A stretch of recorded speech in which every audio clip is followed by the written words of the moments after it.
What's up, ladies and gentlemen? Welcome back to another episode of At Home with Mark. This is going to be a fun episode. This is going to be all kind of gear talk, guitar talk. We're going to get a little bit nerdy. Got my buddy Tracy Farmer on the show. Man, thanks so much for making the time to do this tonight. Oh yeah, man. Totally cool. It's going to be Yeah. fun. Yeah, man. And I know that I've been bugging you about doing this for a while, and you're like, how do we do this, though? And when I ran into you at NAMM, I was like, for real, you should come on the show and talk about this Right? stuff.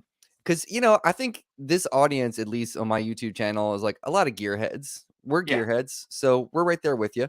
But I'm like always curious about how people. I told you when we talked on the phone that I don't own any vintage instruments or anything like that. But we're gonna get into that stuff with you. But I just find it interesting how people toe the line of where you start with, like, what gear you started with and how you found your way to the stuff that you love.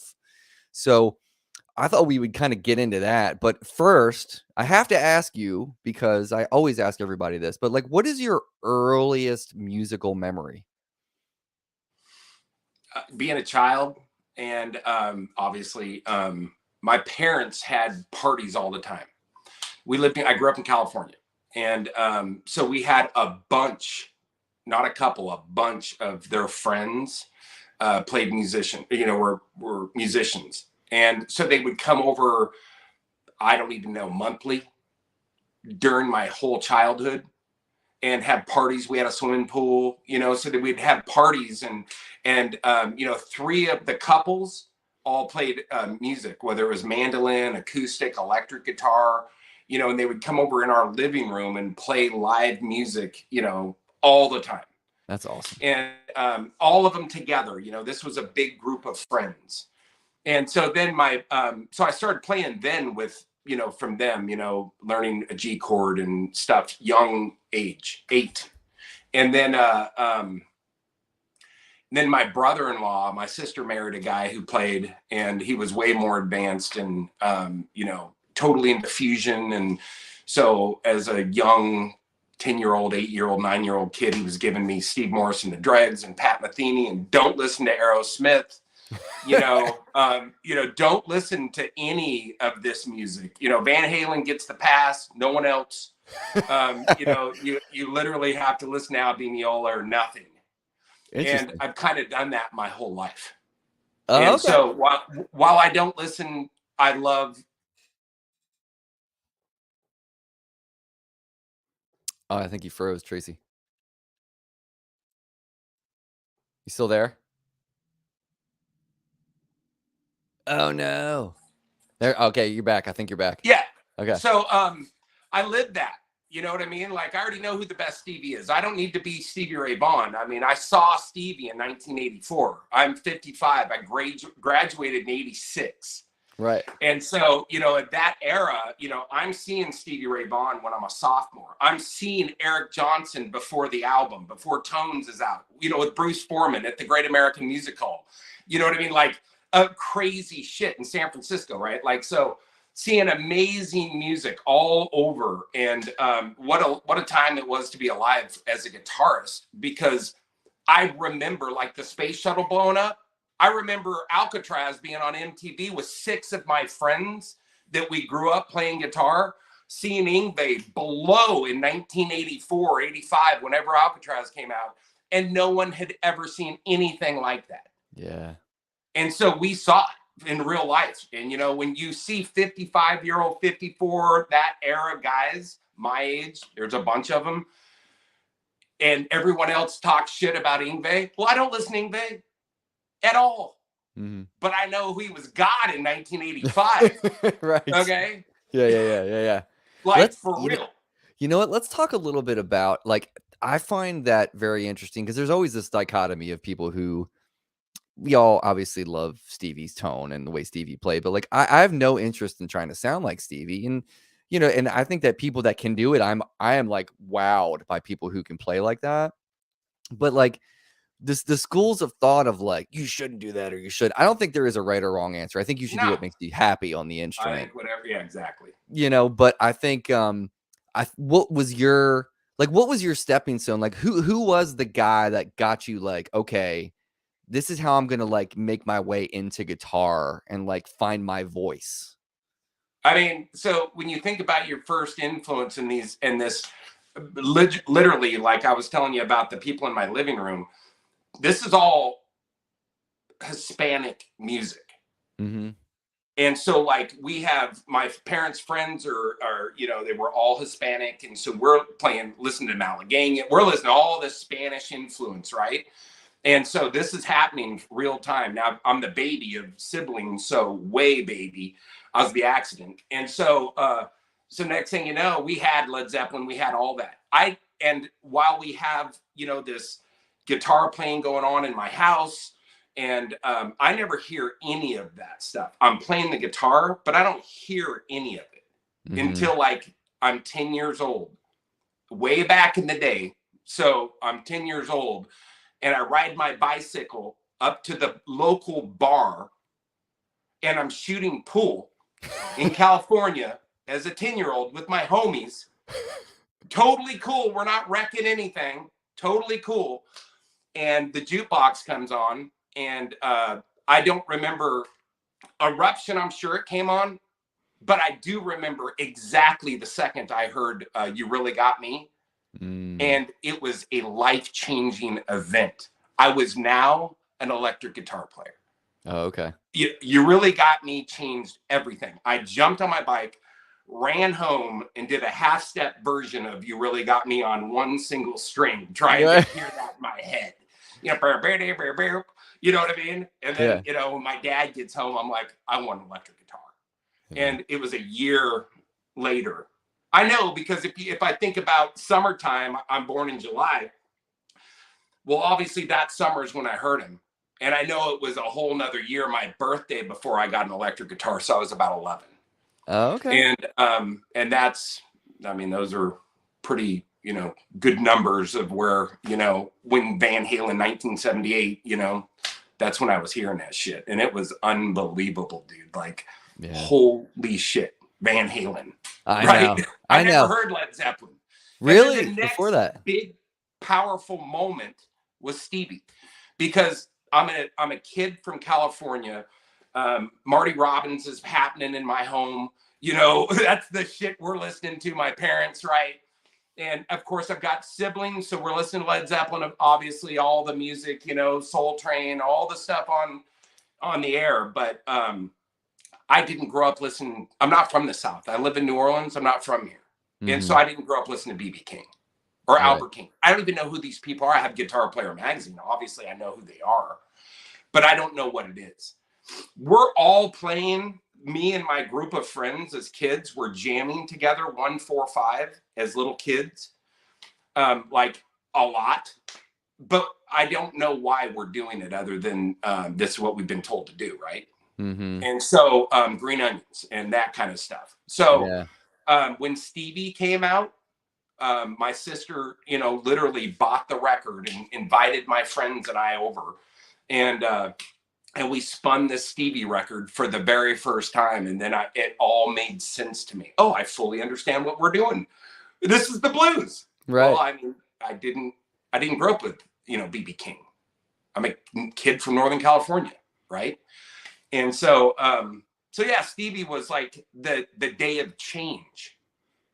Eddie was a day of change. Stevie was a day of change. These are why, when you look at influences, not just on me, on the impact on music, Stevie brought something to the world that normal kids wouldn't get to hear. You know what I mean? A kid, on the radio doesn't get to hear B.B. King, at least where I grew up, listening to the local, AM, FM radio stations way back in the day, right? So, hearing Stevie Ray Vaughan, that changed everything. Yngwie, seeing him on MTV, that was a game changer. Seeing Steve Vai, these were game-changing moments. Eric Johnson, dude, the little Zap record that we got in Guitar Player magazine, Who's Eric Johnson? I was there. I lived that. And that was the shit, dude. There was no social media. There was nothing, and it was just freaking amazing time to be alive, dude. There was amazing guitar players popping out left and right everywhere. And the world was guitar. You know what I mean? And so it's pretty amazing. Those magazines too, man. I grew up on looking at those magazines too. Like, late 80s, early 90s is when I kind of got the bug. Early 90s is when I got the bug. But like, when you think about that too, like to end up in one of those magazines, you had to have made a pretty heavy impact already. It's not like there's a YouTube where like, oh, I've heard of that guy.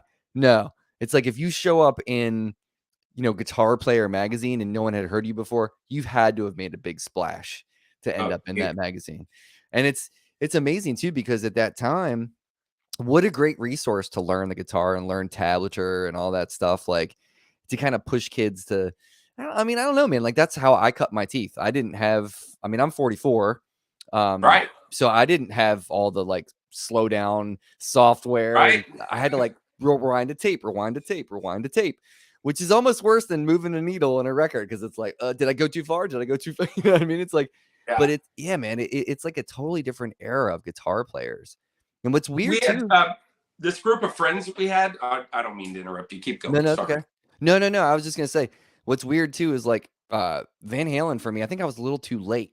Like I think I was Right, like, what I mean. I just missed the like hip time to find Eddie and all that. So it's like offset to the point where my entry was Kurt Cobain and Pearl Jam and Alice in right. Chains and all that stuff. Did you go backwards after Stevie for Hendrix?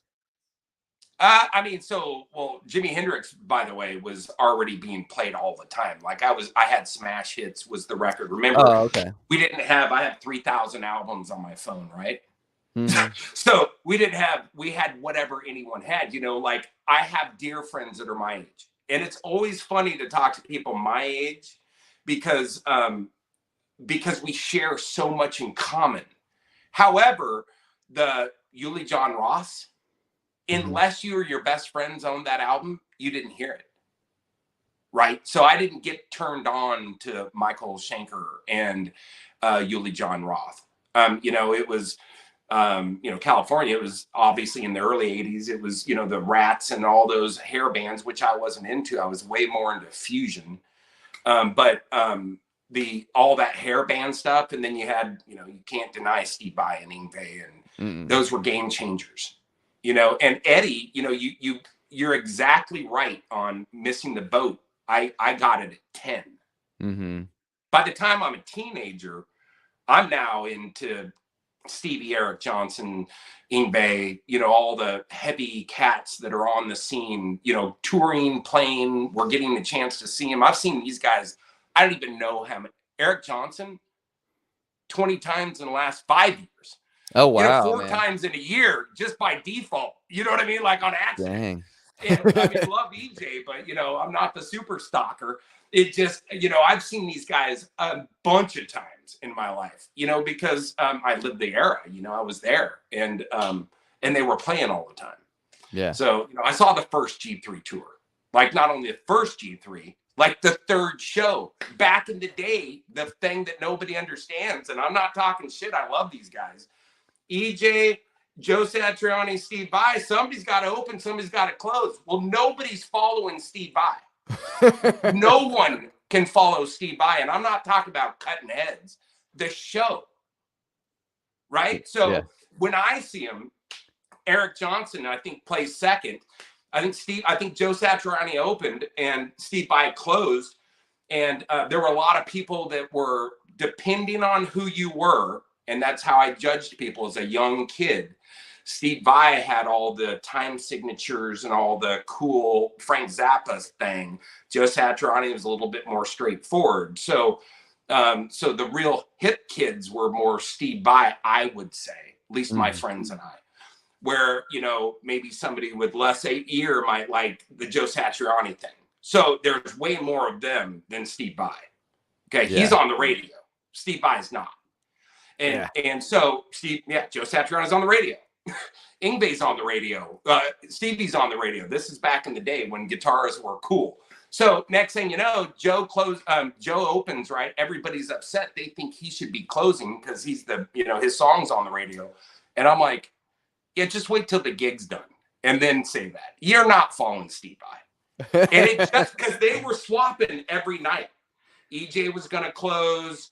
Joe Satriani was going to close. And then after like 3 or 4 gigs, they realized, okay, so EJ's going to open, Joe's coming on second, Steve Vai is going to close, because that's how it works. It's Yeah. hard to go from Steve Vai to EJ and not be underwhelmed. Although, I mean, I'm not saying that either one of, they're not better. It's Mm-hmm. just the ferocity of Steve Vai is going to, I mean, he's ferocious, dude. You Yeah. know, and I you have a had to great have that. story. Huh? I have a great Steve Vai story. So, my day job is I work for the Berklee College of Music, and when I was still living in Boston, my office was right next to the studio where they did all the videos for Berklee Online, where all like the course development and everything. And I'm sitting there, and I didn't know Steve Vai was in the office that day. And I came in and I sat down and I heard some loud guitars going on. I'm like, who's in there? And someone was like, Steve Vai. I was like, what? And like that room was right next to my desk, right next to my Right. cubicle. And the wall was like right here. So my head was above the wall. So I could see him when he came out. But he was using his Bad Horsey wah. Right. And I didn't know at the time that he had a signature wah pedal. Right. And he was doing something, and it was some of the dopest wah like tones I'd ever heard. Lo and behold, like 5 minutes later, the door opens up and Steve Vai comes walking out. He comes right up to me. He's like, like that, because it's hot in there. He's, man, it's hot in there. And I was like, yeah. And I was like, dude, what wah pedal was that? That sounded amazing. And he was like, that's my signature wah. And I was like, oh my God. Yeah, I forgot. Right. And he was like, all right, I'm gonna go get some water. And that's the only time I've ever talked to Steve Vai. But I was just like, legend. And then Oh he man. just got some water and went back to work.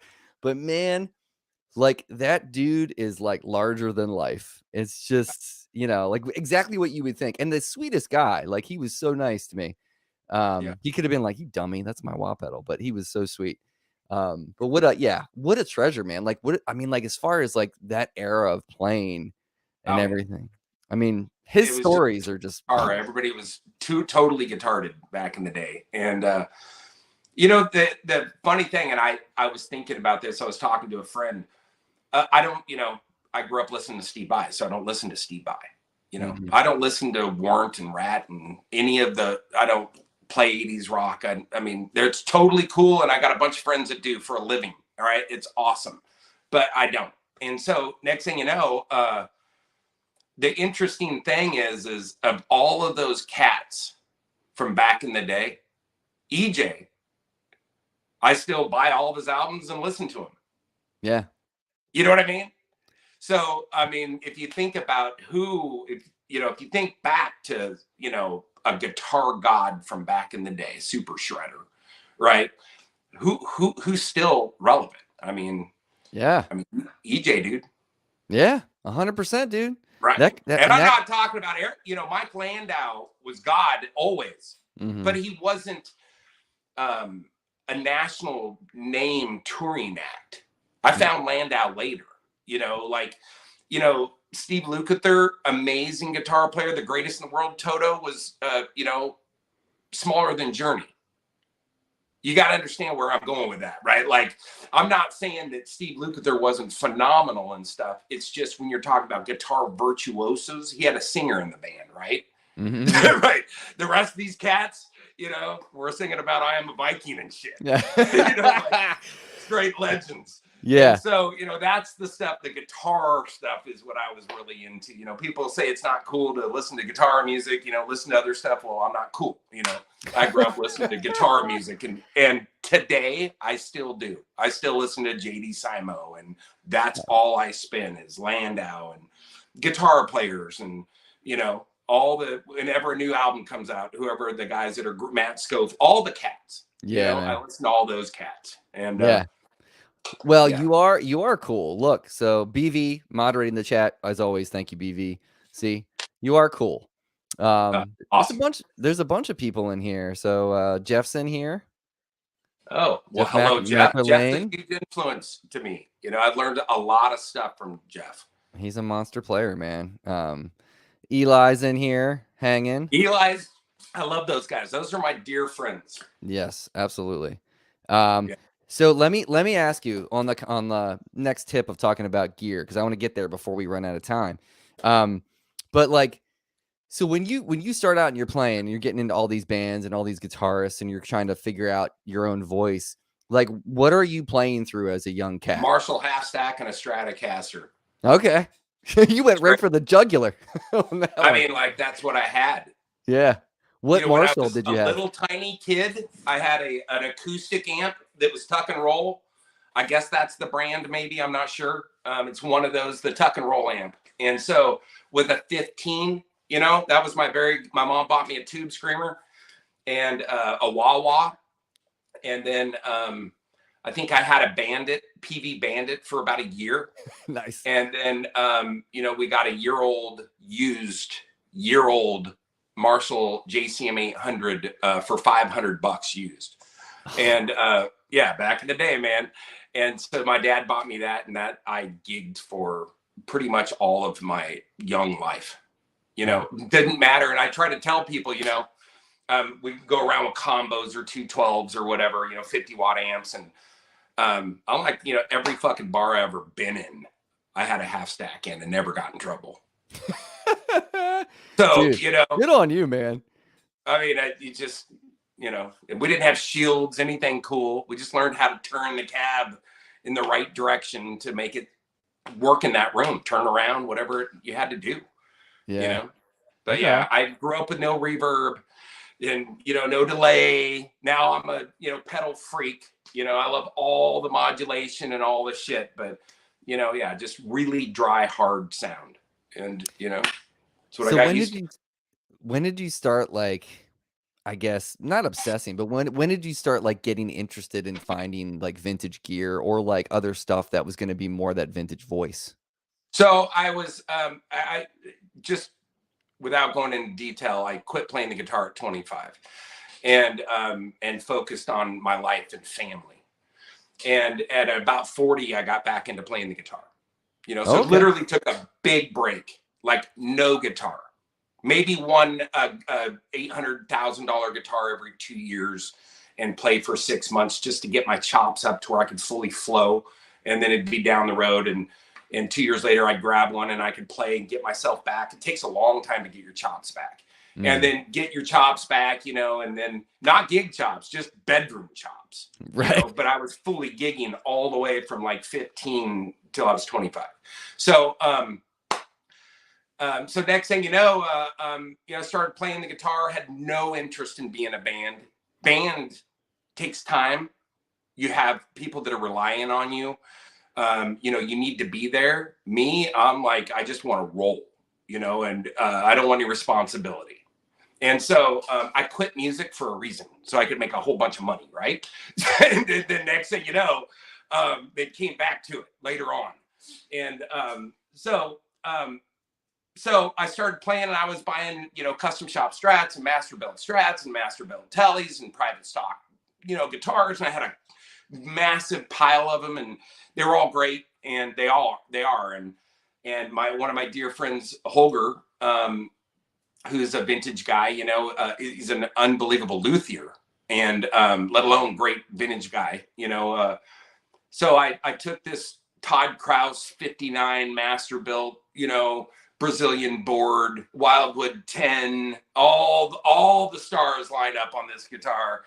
I took it over to Holger's and was like, hey man, can you dress the frets? And when he's done with it, I'm pretty confident that that's my number one of all the guitars I own. That's the one. Mm-hmm. And so I'm like, dude, so what'd you think about that guitar? I know you mess around with a lot of guitars. And he's like, yeah, it's fine, man. And I was like, wait, what? It's like, it's fine. It's sounds like a, new guitar. It sounds like a custom shop Strat. Mm-hmm. And I'm like, dude, this is like hand wound pickups. And I don't think you quite understand. I mean, this is like a holy grail. Okay. And he's like, you want to hear a great guitar, man? And I'm like, sure. And we're at Comet, so they got handmade amps and old vintage amps and vintage speaker cabinets. I mean, real ones, right? Everything. And so he brings out a 1964 original 1964 Fiesta Red Stratocaster and throws it in my lap. And this guitar has been played its whole life. So the guitar that I have a copy, you know, a fake guitar with all the relic on it, looks beautiful. That's the real version of it. And it looks like it. You're Right. like, whoa, that real, right? Well, as soon as I plugged that in and started playing it, he's like, now roll back the volume on that guitar. And he goes, hear how clear it is? Yeah, right. It hands me my guitar. And I strum a chord and roll back the volume on it, and it darkens instantly. And he goes, hear that? And I'm like, well, you got like a bright cap in there or something? No, dude, that's a real guitar. They can't make them like that. I don't care what their name is. And I went home and put every guitar that I had, you know, on the for sale, on sale, not for sale. Like, just get them out of here. Right. Yeah. And I bought a 58 Strat. And, you know, and for $22,000 and all original frets, you know, all original, amazing, clean guitar. Maybe the best guitar I've ever owned. Sold it quickly. Right. And Holger had told me, and he knows, 50, if you want to, your starting point, Maple Necks or 58s are consistent. And so 58s are a consistent, great sounding year.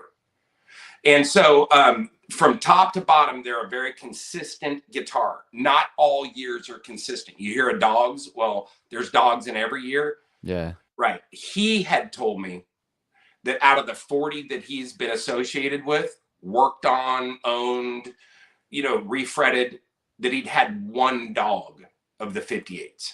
Dang. Okay, so that means it's a consistent year. So then we fast forward to late 64, right? This is the gray bottom pickups, transition logo. Maybe you get the Holy Grail with the spaghetti logo in the transition spot, you know, October, September guitar. So like his Fiesta Red, that era, that is the Hendrix Fiesta Red Monterey guitar that he painted. That's that era. That's a super consistent era where they all sound great. Jeff McErlane has one. You know, I mean, that's that era. And so I went out and bought a 58 Strat, and it was memorable, I can tell you that. So, and then it just all snowballed from there, hanging out with all the wrong guys, you know, all the wrong guys wanting to, you know, vintage guitars. And right. So I went through a ton of them, and I haven't done anything in a long time. You know, I mean, really the Blackguard and Overdrive Special and the 61 and the 66. I mean, that's what I have. Right.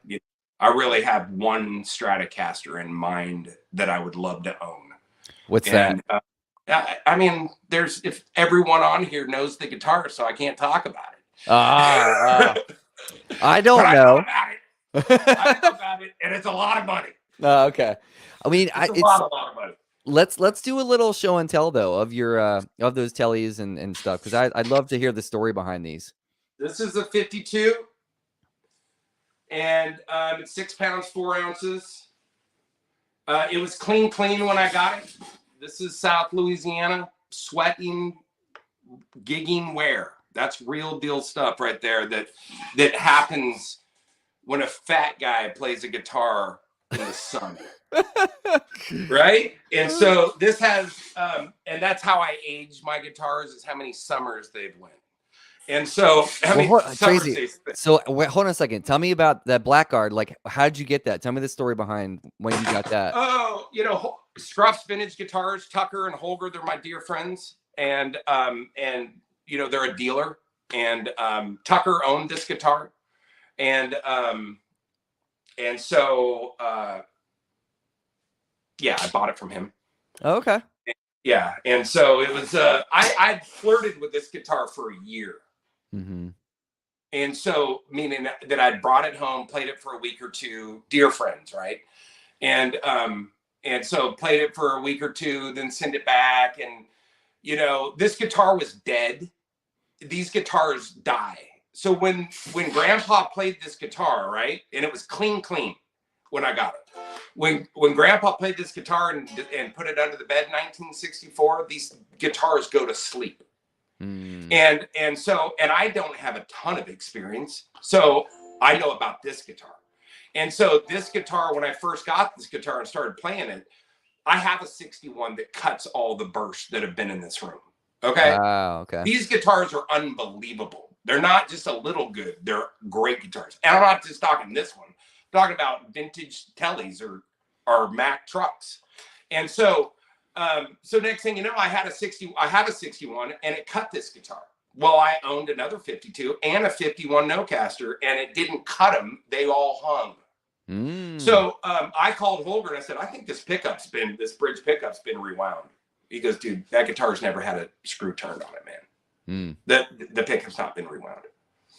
So I play it for a week, give it back, play it for a week, give it back. A year later, I just like, it's 6 pounds, 4 ounces. And I'm just, it's got a great medium neck. They don't all have baseball bats. Oh, yeah. It's just normal neck.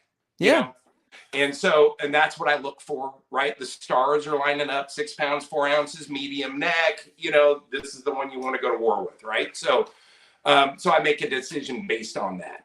Not the greatest sounding guitar I've ever played, but definitely an amazing instrument. After 6 months of playing this and no other guitar, when I got this guitar, I didn't touch another guitar till December. I got this in June. I didn't touch another guitar till December. I took this to every gig, never played another guitar. I only played this. New frets, different neck pickup. This one squeals. So just pull it out, put a Jim Ralph wound pickup in here. This is all original wiring, but it's modern wired. Pull off the cap, just make it ready to go gig, live a new life. All right. Yeah. That's how you do these guitars if you want to gig them, right? I do.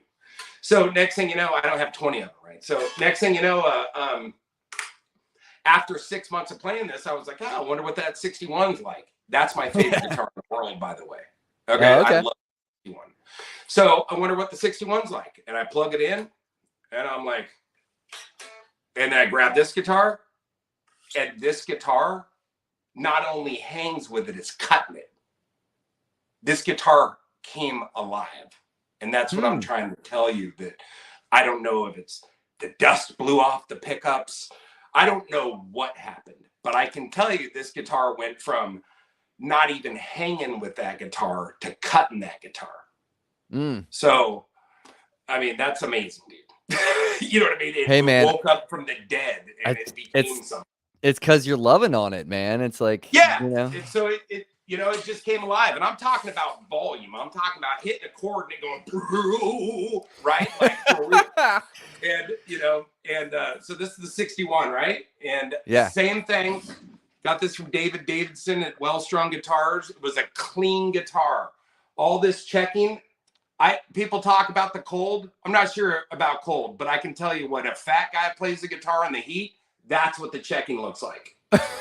And yes, this was not checked like this. All that big, huge checking is from heat. Turn it to your right. Turn it to your right a little bit, because it's hard to see the checking. Turn it, like, flip it around and turn it to your right. Other way, your other right. I can't see. It's so hard to see. I can see it like a smidge. I'm going to go back and zoom in. But that guitar reminds me a lot of Robin Ford's Telly. It's so this is a January guitar and his is a December of 60. This is a January 61. I've had them next to each other, and same exact neck, same weight. He has a Jim Rolfe. What are the odds? And now I will tell you this is a super stocker guitar. I'm totally a Robin Ford fanatic.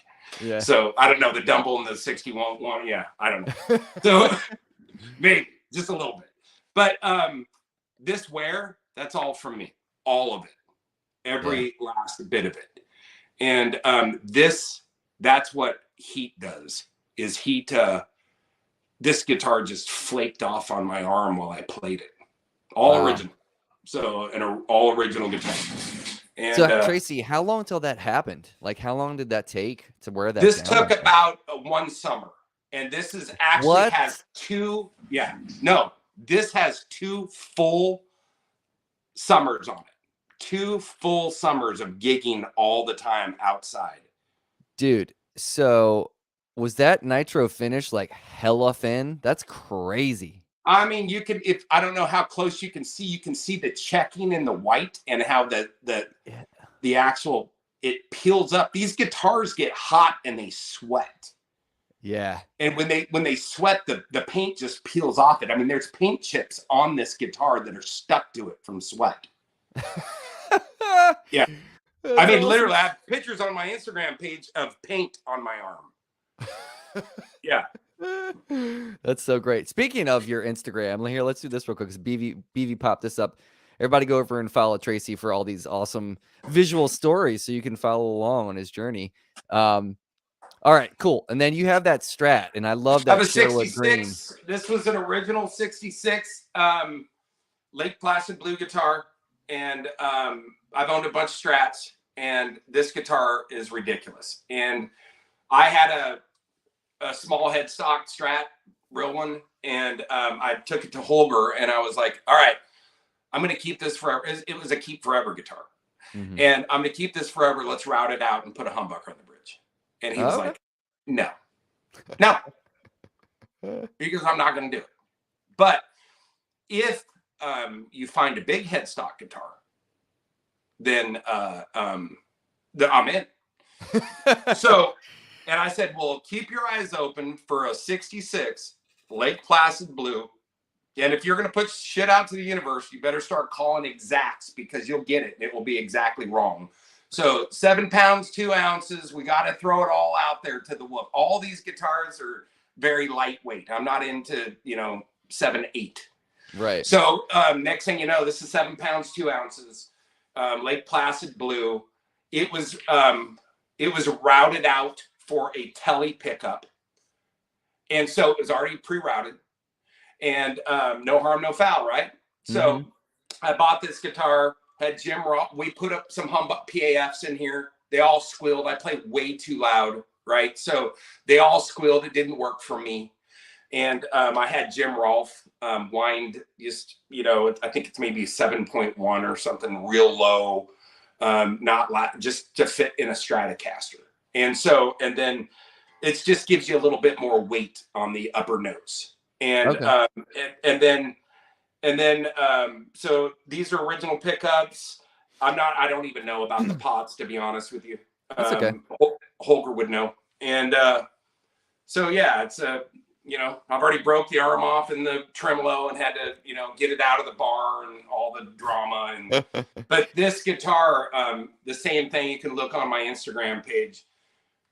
Most of this wear is from me. Yeah. So this was a super clean guitar when I got it.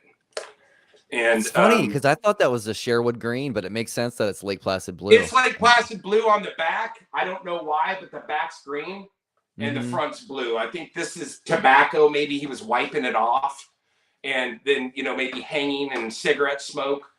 The back never got wiped off. I don't know, but the front's blue and the back's green, and which matches the Dumble. So it's kind of cool, right?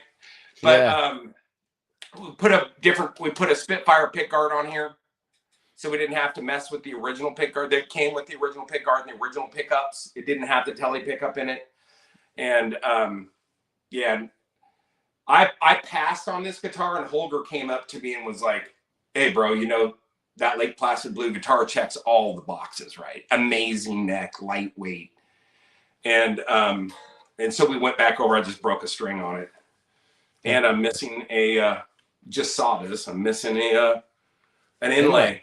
So that's fun. So weird. I don't even know how that would happen. How that would pop out like that. Sweat, so dude. Weird. Heat. Friday night I was playing, or Saturday night, I don't even remember, outside gig, and hot as hell. And yeah, I mean, shit happens when you're sweating your ass off, and I'm, I sweat my ass off. So let's talk a little bit about that Dumble, because we're running out of time. So like how did that come into your life? And tell me really quick, because so I've never played through a Dumble. I mean, I have this Bloomfield Drive. I have, played some other amps that kind of flirt with the Dumble thing. But like I hear so many people talk about like how the overdrive channel sounds on those things and how it's just like a cut apart. So how did You know, you get it's amazing exposed? because I'm not talking shit about Dumble. I'm just talking, you know. I gig Mhm. this with the pedal board. There's no pedal that sounds even remotely as good as the overdrive. There are Yeah, some amazing clips. This amp will sound like whatever you want it to sound like. that's awesome. High gain, meeting Robin, you know, exotic. It's super exotic sounding. And when it's in its combos, when it's its best, it really loves the speaker that Alex picked for it. And so that whole thing works. It's a very exotic sounding amp. When you put it Mhm. in a head, that's a head. It's actually, the amp is a combo. I put it in a head shell because it's easy to gig, Yeah. and then I use it as a pedal platform at that point. Which so does Landau, so does Robin. Don't hate. Does anything sound as good as the overdrive channel? No. But then you're packing around, you know, the Eli, the buffered effects thing, you know, to get reverb and delay in the loop, right? Right, right. So because with the overdrive, you can't run delay and reverb into gain. And when you do, it washes it out. So you need an effects loop. So that's why we use pedal boards, right? So we can run Yeah. into the front of the amp and use reverb and delay. And so it's a one thing I will give it as a pedal platform. It reads. All I can say is it reads pedals at a different level. Interesting. So I mean, it puts out what the pedal's putting out at the highest level, dude. It's amazing. And so I gig it maybe once a month. I gig the Two Rocks, and I play some Comet amps too, just depending on the room size. Mhm. And not all venues do I bring the Dumble out. Yeah. And so, but on the nice venues, I do. Yeah. So, and it's a pleasure to play, you know. So What Comet is that behind you? that is it's like a KF50 or a limited. It's one of the first Concords. They a limited run when they first started making them, and I have a combo version of it, and I gig that amp quite a bit, and this is just a bedroom version of it. You know, Okay. I listen to it. I play. You can see what's plugged in the Dumble. Right. I play the Dumble and the Mini Sig together a lot, and like wet dry. You know, and Mhm. yeah. I mean, so it's an amplifier. I mean, I think we all know by now that this is where the tone comes from, right? Our Right. fingers. Mhm. And you know, you can own all the coolest guitars and amps, and they're not going to make you any better. So Mhm. you know, you gotta practice, right? And the Two Rocks and the Comets, and I wouldn't play them if they were inferior. Mhm. I've So I always mean, been curious about the Comets, especially since when I saw Trey start playing through them, because I'm like, you know, I know the lore and like the mythology of train wreck amps and stuff, and now Trey's playing. Just he's got like two, I think, 2 or 3 train wrecks. right? Which dude, you'll enjoy this, but Trey Anastasio's guitar tech is going to be on my show next month. Oh, So cool. we're gonna dig into all his stuff. Right, But those amps, like all the clips I've heard of all the Comet stuff, I'm like, they sound like 3-dimensional, like the Two Rocks. You know how like I feel like the Two Rock stuff is like HD guitar. That's how I always describe right, it. Like you can't right. hide. It's like it's gonna Yeah, just show all of your weaknesses and all your flaws like right up in front of your face, which makes you a right, better player, you know? right. If you So take the they're time. both different amps, completely. You know, Two Rocks are um, kind of dumbly, right? So Mhm. they're all in that wheelhouse, and the train wrecks or the Comets are in the train wreck kind of house. So the two kind of rules there of thought in train wreck and Dumble. And I'd own train wrecks, I can't afford them, right? So that's the only reason why I don't have one, right? So and I'm not saying that the Comet's the next best thing. I'm just saying yeah, I don't have a train wreck because I don't have 75,000 or 100,000 for one. And Well, so, you have right. the So next thing Dumble. you know, So the Comets are great. They're hard, and they're very unforgiving, Mhm. and they're very revealing.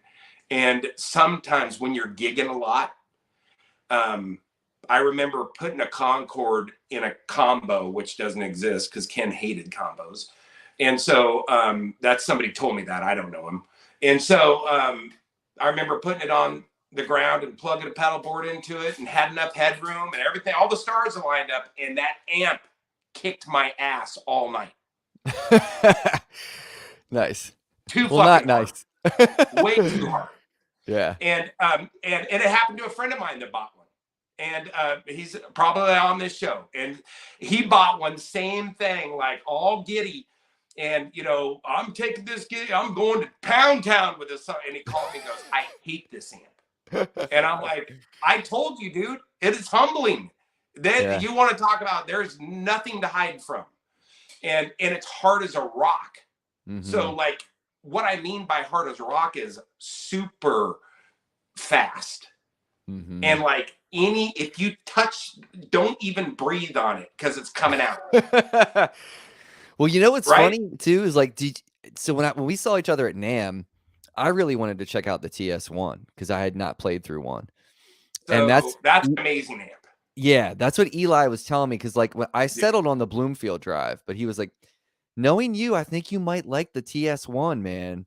He's like, it's very forward and fast, which is I feel like what you like. But I mean, I love this amp. I don't prefer either, by the way. Those are both the classic reverb signature, the mini sig, the Bloomfield, the TS1, the Vintage Sterling, Deluxe.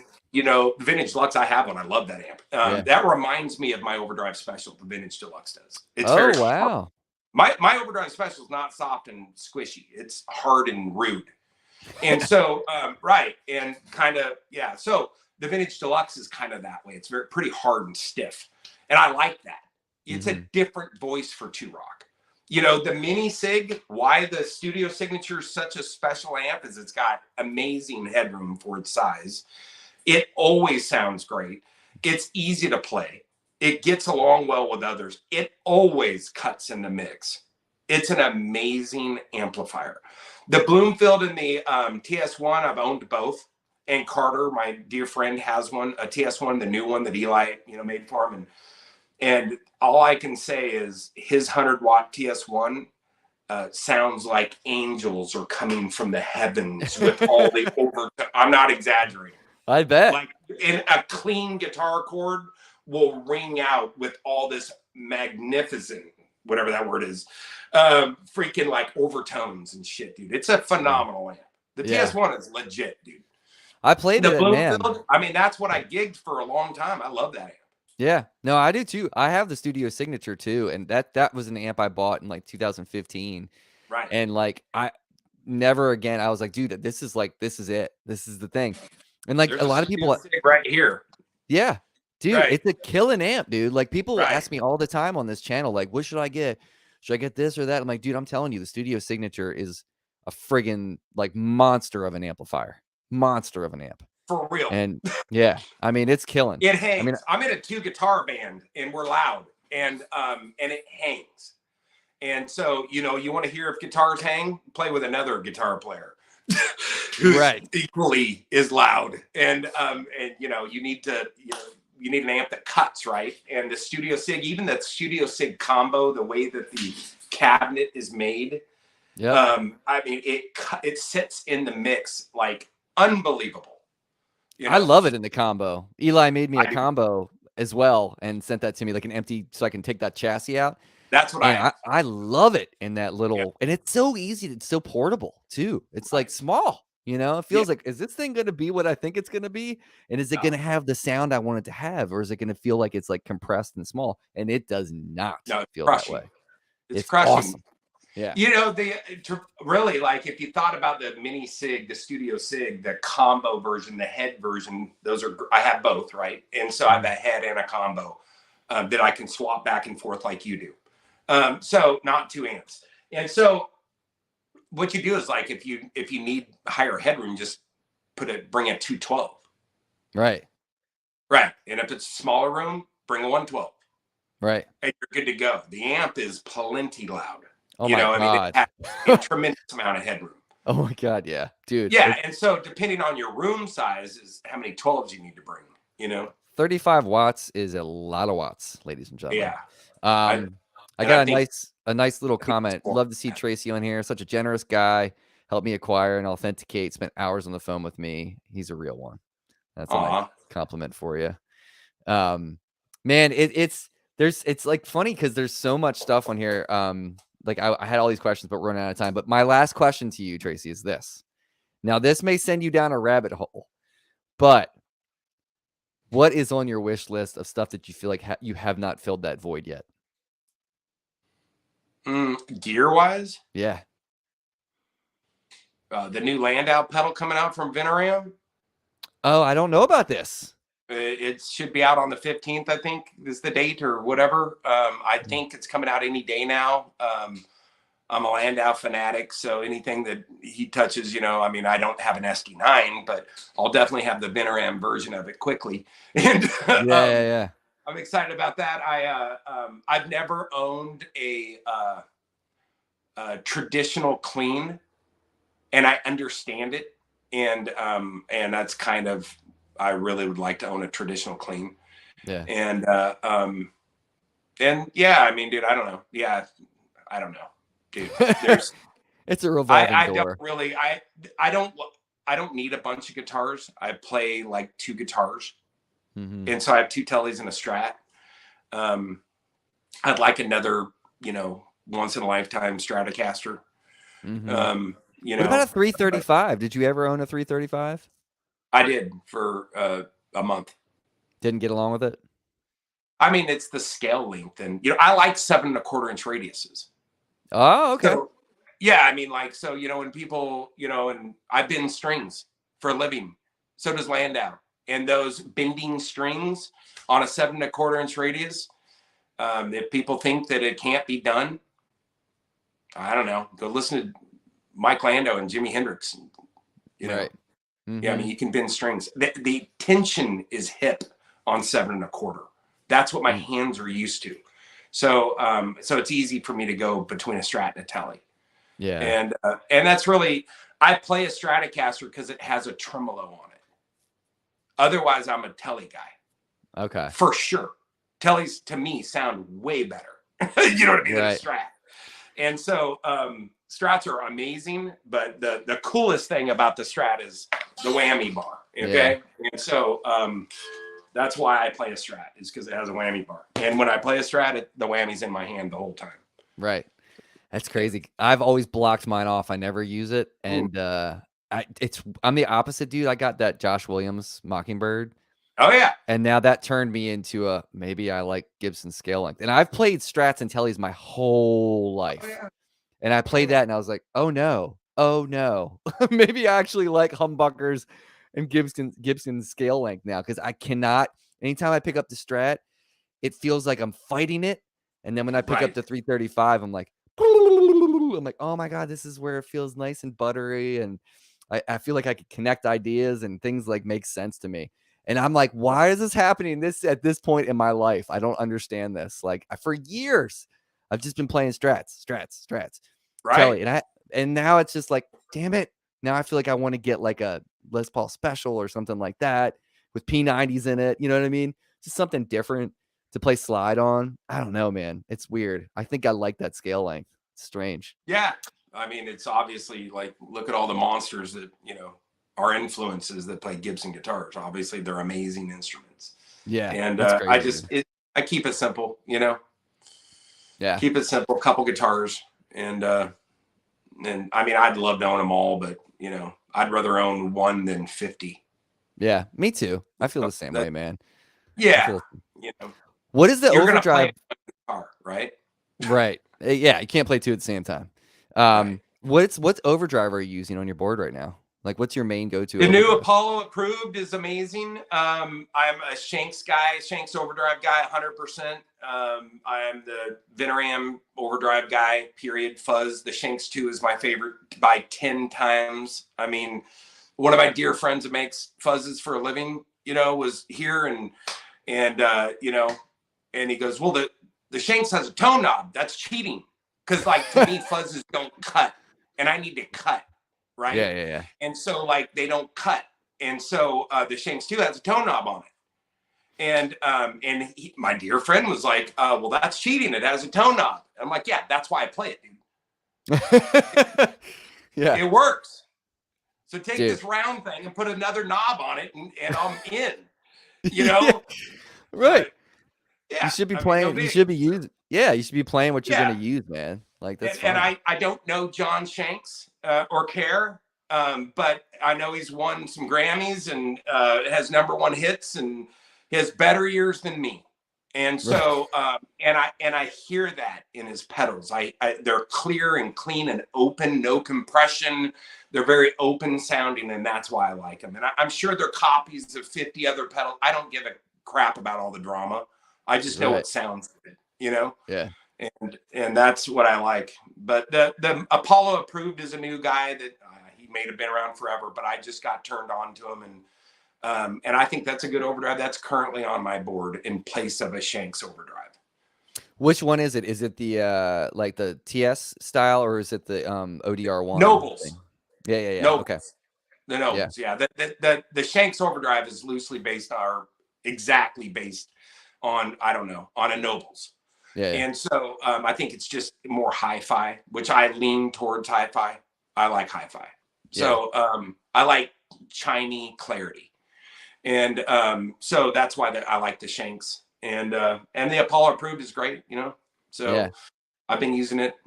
I've got the new Booty G, kind of hitting it with that as a boost. And it's holding together and staying open and not compressing. That's all I really care about. That's awesome, dude. That's Amen. awesome. Nice. Well, hey, we're running out of time. I want to do my lightning round get down with you. So what I'm going to do is I'm going to ask you 10 questions, rapid fire. If you want, you can explain your answers. You don't have to. You can burn right through it. But this is just something silly I do at the end of every show. What we're going to do is we are going to cruise at an altitude of 112 BPM. And before we do that, I forgot, this is a new thing this season. I have a dad joke for you. What do you call an illegally parked frog? You got me. Toad. Toad. Oh, right? There you go. All right, here we go. Ready? All right, so Right. I got a little bit, I changed up a little bit today so we're going to do like more of a gear, this or that type thing. So we kind of know the second answer, but Lennon or McCartney is my first one to you. Oh, McCartney times 100. Okay. Strat or Telly? Telly. SG or LP? What's LP? Les Paul. Oh, Les Paul for sure. Princeton or Deluxe Reverb? Deluxe by 10 times. Tube Screamer or Blues Breaker? Blues Breaker. Fuzz Face or Zonk Machine? Zonk. Long or short delay? Long. Coated or uncoated strings? Totally coated. What strings do you use? These are amazing. And, Yeah. have I played Diodarios my whole life? I have played Diodarios my whole life. I don't even know what the name is, and I could give a shit if it's Diodario or whatever. I'm not sponsored by him. I've played him my whole life. That doesn't mean that I can't change. These are freaking amazing. So buy a pack of these. Yes. Okay, I've heard. Heavy, medium, or light picks? Medium. Okay. And then We do here's a lot the of last strumming. one. Strum it. Yeah. Here's the last one for you. Sometimes it's the hardest, sometimes it's the easiest. If you could take one record and erase it from your memory, just so you could go back and experience it for the first time again, what album would that be? Probably the Van Halen one. Oh, okay. Okay. Just strictly because of the game-changing nature that you mentioned earlier? I mean, it clearly, I guess that's the wrong album, but it's the first time I ever heard the electric guitar, even though I grew up with Peter Frampton in my house playing all the time, older siblings. I never heard it. I heard Van Halen. I was playing the guitar when I first heard Van Halen. It turned me into an electric guitar player. And so, I mean, you got to go back and go, if you wanted to experience something over, that was an experience. Yeah. Dude, You know? I know what you mean, man. I know. We all Yeah. have those moments where it's just like the light bulb goes off and you're just like, or comes on and you're like, what just happened Right. right now in Right. this very moment? What just happened? Uh, Right. Tracy, so tell everybody where they can find you on Instagram. Obviously, we put that up there. Thanks again for BV for moderating the chat. Here's Tracy's Instagram page. If you want to go Yeah. find all those paint flicks and all that good stuff. Right. Right. Um, and then we didn't even I'm get on to Facebook talk. just like everyone else, you know, Tracy Yeah. Farmer. Pretty easy to Well, find. And I don't have a YouTube channel or, you know, any of that. So just Instagram. and then Yeah. we didn't even get to talk about the bands that you're playing with right now. Who are you playing with currently? Brianna Mott, spelled Matt, but Mott. And we're blues rock jam band, you know, hippie blues rock jam band. And Okay. 2 guitar players, a lot of fun. We drive each other, much like the kids that I grew up with. When you're a kid and you're going to all get together and play, well, then you're practicing all week to kick their ass or at least hang. And I feel like, you know, I'm the weakest guy in my band, and the guitar player that I play with is amazing, Brent Johnson. And so Brent and I, you know, I have to be like come in 100% to barely hang with the dude. Right. So, you know, like he drives me to work way harder. That's great. And that's what I like playing in, you know. I'm in the perfect situation. So, you know, it's you know, a great band and you know, great guitar player that I have to play against, and not have to. We go at it. Of course he wins, but that's okay. You know what I mean? At least I'm trying. Yeah. Do you guys, how many times are you guys all playing around? It's like the New Orleans kind of circuit kind of Yeah. thing? Okay. Yeah. We played in Mississippi. I mean, an hour and a half away, you know, this weekend. I mean, we play in the area. Okay. Awesome, Yeah. dude. Yeah. Anything else to plug? Anything else to tell the people? No. I mean, get a Vintage Deluxe. They're amazing. That's what's new to me, you know, the Vintage Deluxe. I know it comes in a 310 and a 115. You know, if you guys need a great luthier, Holger's the guy, you know. There you go. You heard it from the man himself. Tracy, Yeah. dude, thank you so much for doing this, man. This was super fun. I feel like we could have done this for another hour, but nonetheless, I have to go get a child. I have to go pick a child up. So. Cool. Join it. I'll talk soon. Thanks, Mark. Yeah. Hang tight, Tracy. You wait a second. And then everybody else, take care of yourself. Take care of each other. We'll see you next time. See you, man.